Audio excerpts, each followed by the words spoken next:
Hello Sim Gamers, welcome to this bonus content where we build out the mission, do the R&D and build out the rocket for the following steps for the following missions. We have one small step, which is to land on the surface of the Mun. We have first dibs to plant a flag within any mare on the Mun, a mare being a particular land feature, a dark lowland, and potentially getting a perfect circle. This is a very specific, highly circular orbit, or very, very lightly elliptical orbit, to prove that periapsises exist in all orbits. We may or may not achieve this one, but we're going to get into the R&D and the vehicle assembly building to try and get the Mun missions put together at the very least.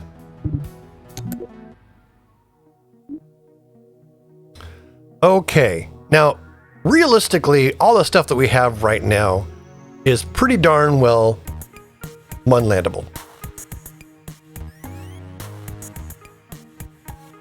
But there are some other things we could do that could help us. We could do basic docking if we want to do an Apollo-style Mun landing. That's going to require basic docking, reaction control system. We might want lights and utilities in case we end up trying to land in a spot that's outside of the in the shadow or on the dark side of the Mun. Additional power management could be good. Bigger batteries and stuff. But I think we'll take a look at power launchers, getting us the skipper and some larger fuel cells and some bigger boosters, even though realistically to get to the Mun, we're just not going to need it. But it does help us get to further parts of the tech tree. Tier 2 is unlocked. Oh my gosh. Well, we can't do anything in Tier 2. So back to Tier 1 with us. I'm going to go ahead and spend the rest of the science. The monoprop drives are kind of cool. Gives us the ability to use thrusters with a single propellant, even though it's not going to be, it's certainly not going to be, not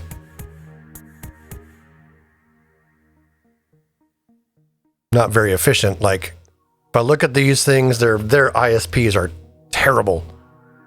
But it is convenient to be able to use them, like, in a smaller craft, potentially, where you're only using monopropellant. Could be interesting. I don't know if we're ever going to need them or use them. We can get struts. How about small payloads? Payloads could help us build an Apollo-style Mun lander. And with 44 science left, how about power management? Sure. Tiny engines could have been really good. Oh, I could have gotten the spark. Opportunity missed. This would have been a perfect Mun landing engine. Oh well. Okay. Here's the research tree as we have it right now. We're going to build a basic Mun lander. I don't think I'm going to do anything fancy with Apollo style or anything like that. I'm just going to make sure the rocket is powerful enough to meet the mission parameters. Off to the vehicle assembly building. Vehicle assembly building of doom.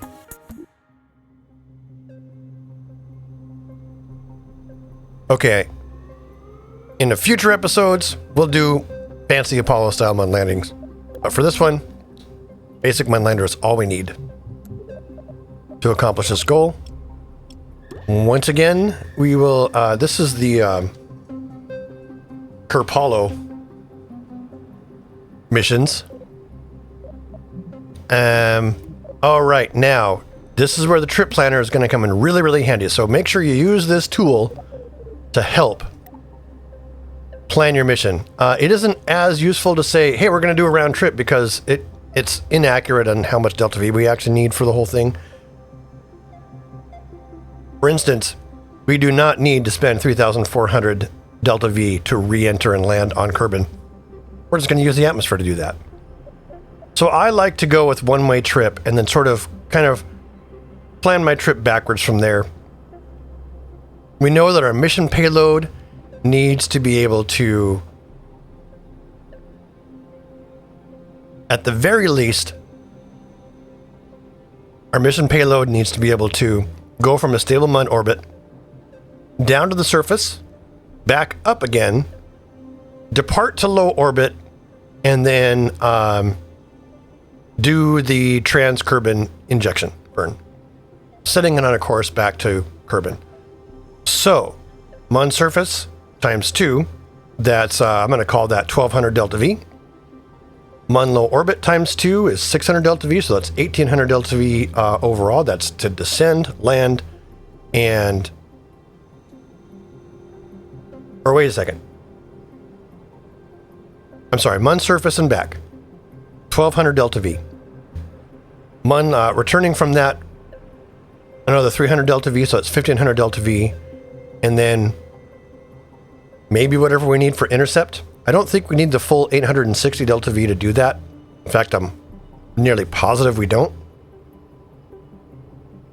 So I'm going to have that, I'll call it 400 delta V. What did I say we're at? 600, 1200, 1500,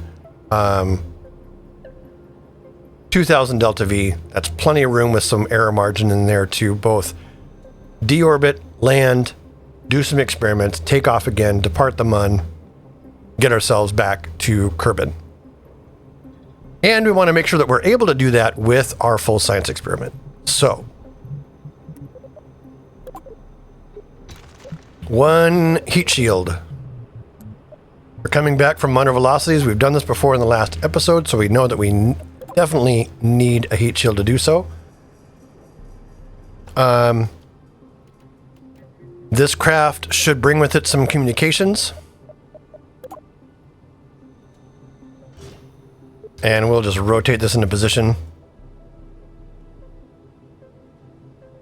Like so.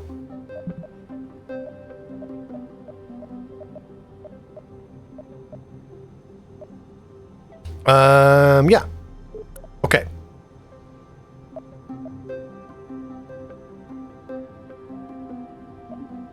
Can't remember, does Apollo have 1 or 2 L's? Anyway, Kerbin sometimes spell things strangely, so if it's wrong, it's wrong. That's our re-entry vehicle. Now, the Mun mission. We want this thing to have 1600, or I'm sorry, 1200, 1500, 2000 delta V. Perfect. So this is all we need to realistically land. Oh, hang on. Science. How is this going to be with our science module attached? That science module is weighty.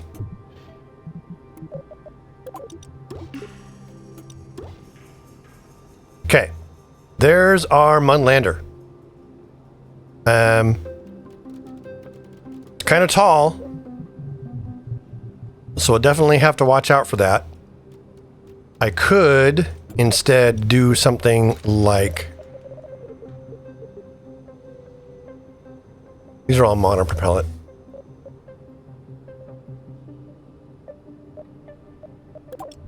No, we'll go with easy, straightforward landing ground. Here we go. A set of landing gear for us to work with.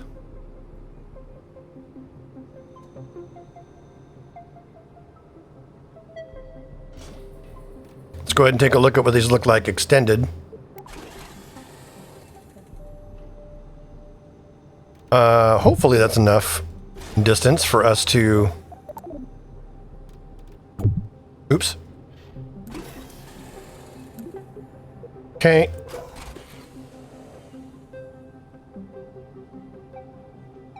It's a tall rocket. And that's what we need to put this science module on the Mun. This is going to bring back a lot of science with it. Okay, there's our mission payload, essentially. A comment that I heard before was that if I actually don't couple the parachute with my decoupler, I have greater control over where I land depending on when I deploy the parachute. So I'm going to keep that separate. Now, so we've gotten from low orbit to return taken care of. Now we need to do MUN intercept. This is just going to be a booster stage. Its sole purpose is to do the MUN intercept. In fact, what I could do, what if we get rid of 300 delta V from this, or even more.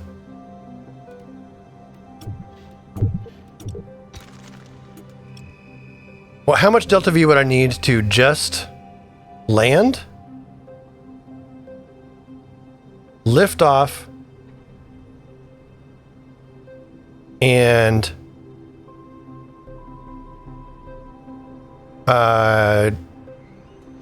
deorbit?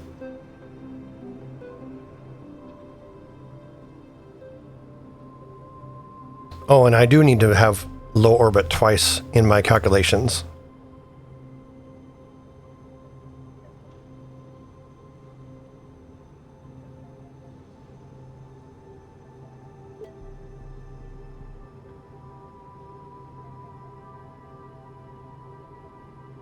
So it's down and up both times, 1200 delta V. Establish low orbit.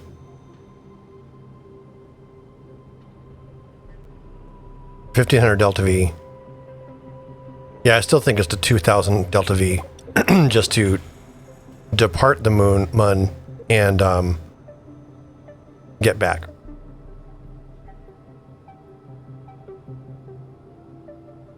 Now, an interesting thought is, what is it just to basically not worry about low orbit? Just the surface part. Or not even really landing. A little bit of delta V, maybe half of it, so 300 delta V for the landing. From ground, from surface to orbit and departure. 600 delta V, 900 delta V. 1600 should be plenty. If I'm going to do this,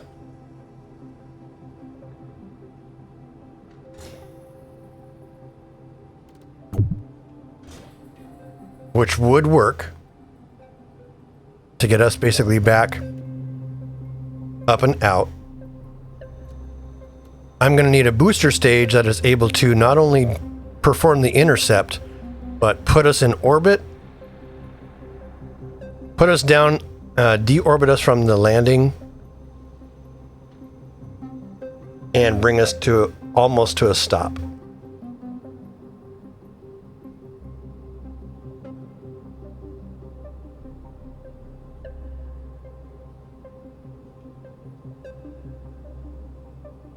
Six, 9.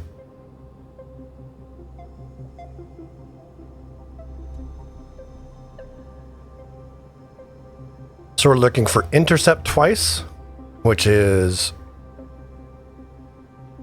1800 delta V.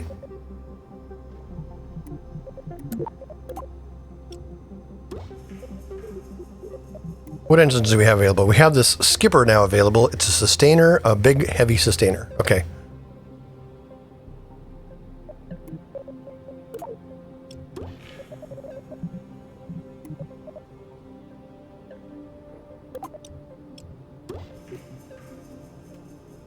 This is going to be a big, tall rocket.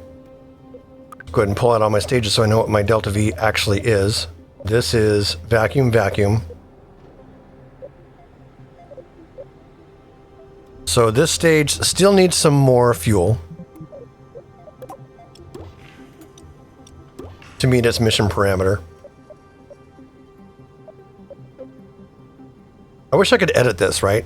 I wish I could say, give me a round trip and just ditch this part.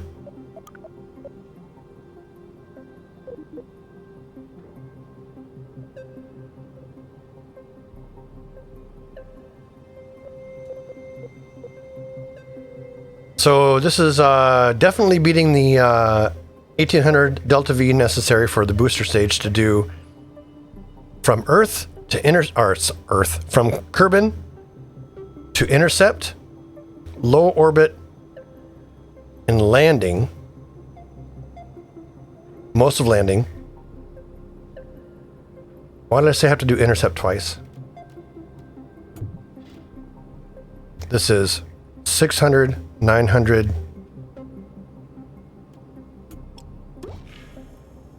Intercept is 900. Low orbit is 1200.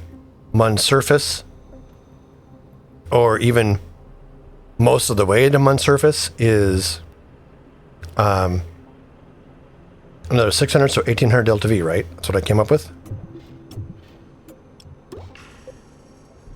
It's only 1590.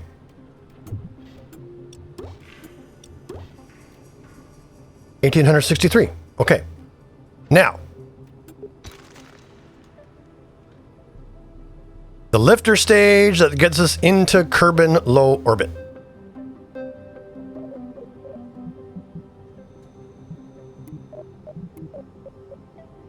Do I want to expand out to a larger ring size? Because I could.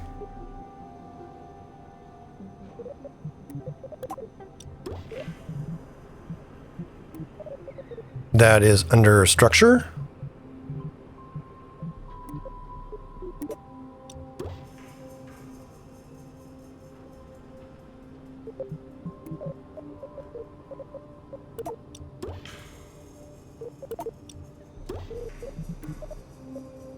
Now the Skipper Sustainer, this is a big, powerful rocket. It still doesn't have enough delta V.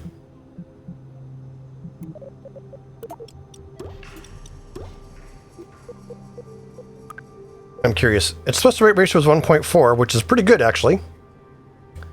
This is going to be atmosphere.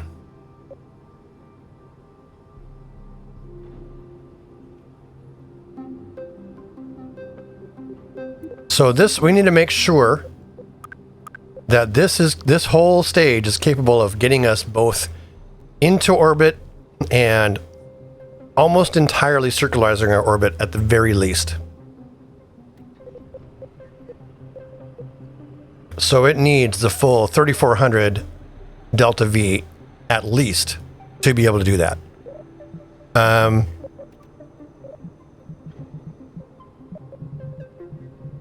That to me means, oh, and there's other stuff I want to put up here, by the way. We are going to land on a very distant place, so we'll stick a thing on there, some solar panels. If I do something like this, I'm pretty much guaranteed to get at least some power throughout the mission.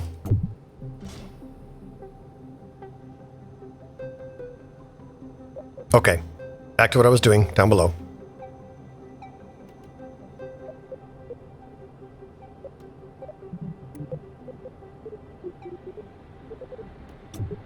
Other YouTube builders do cool stuff with engine mounts. This engine mount isn't big enough to do anything cool with, though. So, suck it, engine mount. Engines. The Skipper. The Skipper's a sustainer. We want to give this sustainer a booster to get off into the upper atmosphere. So, coupling.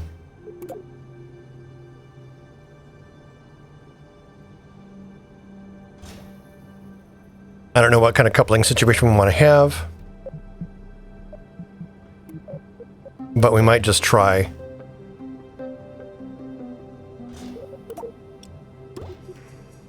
Something like this.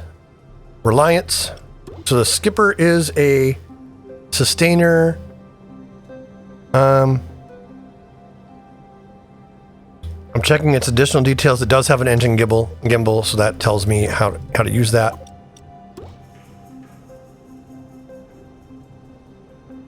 And then all we need to do is get that mounted to the right spot. So if we do something like this, this stage has 23 300 a delta V. All right, so we still need a bigger chunk of fuel here. Now we have two 3,700 delta V in this primary stage.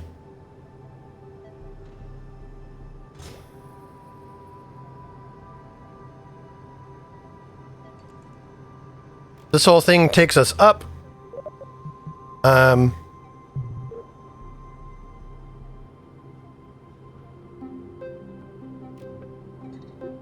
Get rid of that useless stage. So this stuff launches, it takes us up. We have 1.6 thrust to weight ratio, which is fantastic. We get into this stage, which we're calling a vacuum. Oh, this is an atmospheric stage, by the way. Definitely want to keep track of that information. Make sure you're tip of the day. Make sure you're checking the right part, because we know that this part is going to be doing work in the atmosphere. So that drastically changes the capabilities of this stage of the rocket. It's only got a 1.4 thrust to weight ratio, meaning we might want to add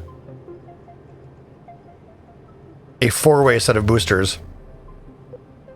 Right? There's 3,800 delta V total now available in this rocket, with these boosters configured this way.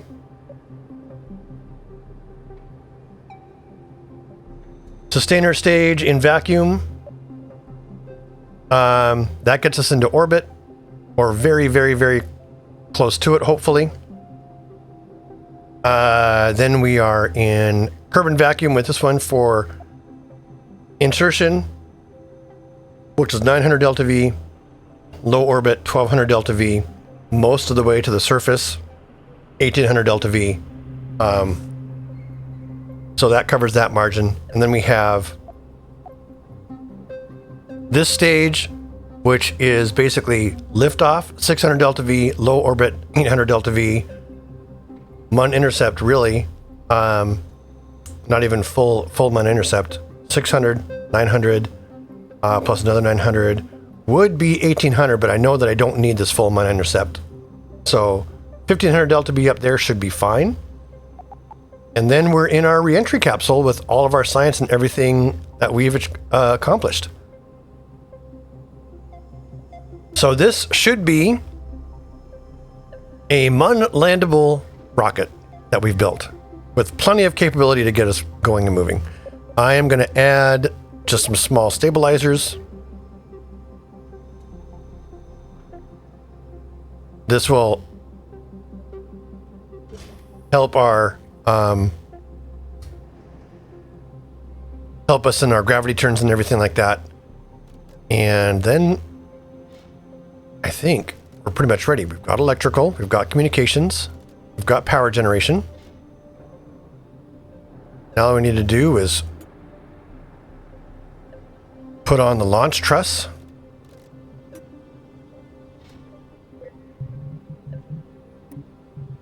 That is under structure.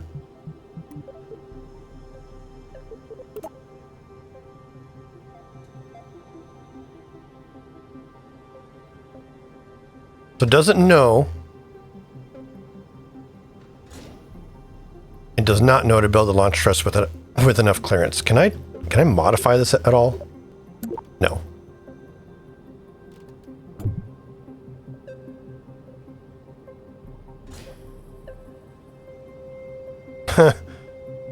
We better hope those wings do not clip the launch stabilizers. What we can do actually though is you can pull up the wing editor here, and is it tip length? No, it's tip thickness. Wing span. We'll just bring that out in a little bit for my comfort, so I'm less concerned about it crashing into the trusses.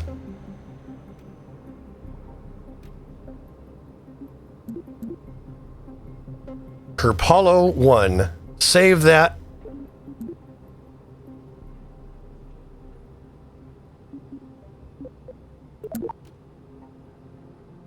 And that concludes it for this special feature on building Kerbal 1. Definitely click on this card if you want to get back to the episode or view the episode that this mission is built for. Till then, I'm SimGamer, and this is Kerbal Space Program 2 for science!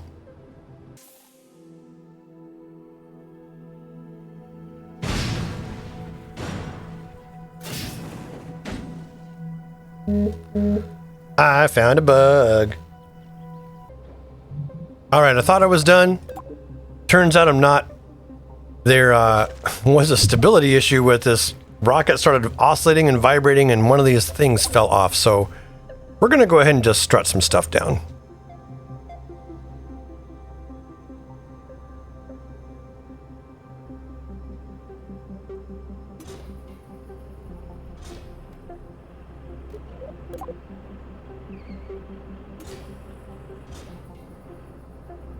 That should be sufficient. Back to the episode. Save it. And, launch clamps.